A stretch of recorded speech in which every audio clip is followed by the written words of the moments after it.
UK record labels are seeking to sink the ships of internet pirates. Companies are pressing providers to create a blacklist of people who download music, movies, books, and other content for free. And in just a week, the British Video Association plans to discuss the issue at a Downing Street breakfast. RT's Laura Smith joins me live now with the details.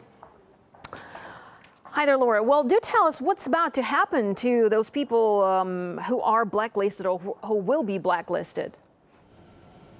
Well, basically, this is a move to make internet service providers essentially police the internet. So it's a voluntary thing so far, but if the likes of these big sort of internet providers here in the UK, Virgin Media, BT, B-Sky B, TalkTalk, that kind of people, if they sign up, it's understood what they'll do is create a database of repeat offenders, if you like, repeat illegal downloaders. They'll first be sent a letter warning that someone at their ISP, at their IP address had used their address for illegal downloads. They'd outline the consequences. If that letter was then ignored, they would see sites being blocked. They could potentially see the slowing down of their internet connection, anything right up to and including prosecution. Now, Jim Killock of the Open Rights Group is here to talk to me about this. He's our go-to guy for all things concerning internet and rights on the internet. Now, these ISPs policing the internet, basically they'd be doing it at the behest of and on behalf of these rich, huge industry titans, music business, film business. Will they be willing to do that? Do you think, is it legal? Should they be the ones to do it? The kind of things you've outlined, I think, would be very, very illegal. I think they'd be extremely dodgy doing those kinds of things. That's why legislation was proposed, because, you know, if you start interfering with somebody's communications, you're restricting their ability to work, to educate themselves, get a job. You know, there are a lot of consequences to this. You can't just simply start blocking sites or restricting somebody's internet just because they've, you know, been entered on a database. Similarly, if you're putting information onto a database, then you've got privacy concerns. There are laws about data protection. That again is why legislation was proposed, because at least then there's a legal framework and it's clear who's responsible.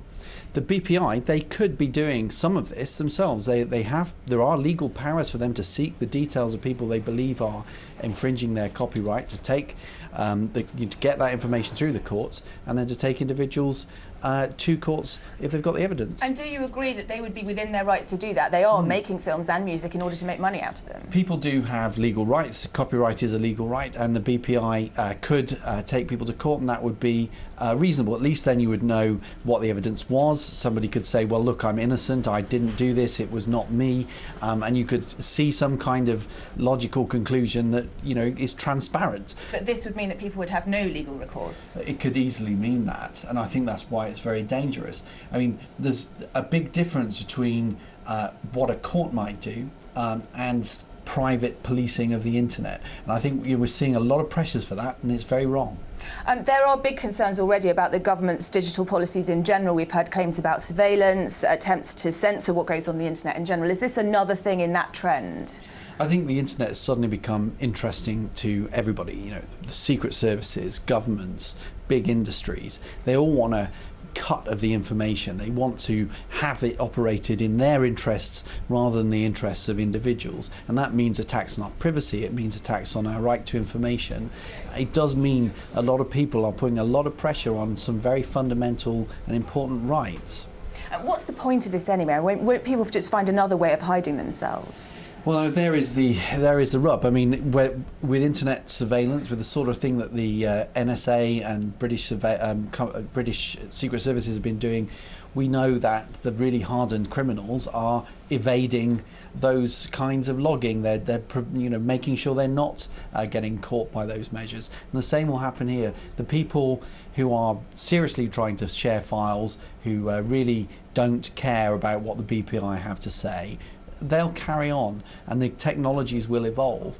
At the same time, the BPI, you know, the music companies and the record companies are actually doing well out of the internet now. The last couple of years, they've really started putting the services out there. You know, you've got Netflix, you've got Love Film, as well as the music services are a bit more established. People are starting to make money. You know, that's how you get to make money. You give people products that they want to pay for. You know, all this sort of, you know, letter sending threats. This is a way to alienate your customers, and it's not a way to actually make money. Jim Killock, thanks very much. And of course, there's another important question. Who will pay for keeping this database? Analysts say it'll probably be you in the shape of increased broadband charges. All right, Laura, thanks very much for this interesting discussion. That was Laura Smith talking to Executive Director of Open Rights Group, Jim Killock.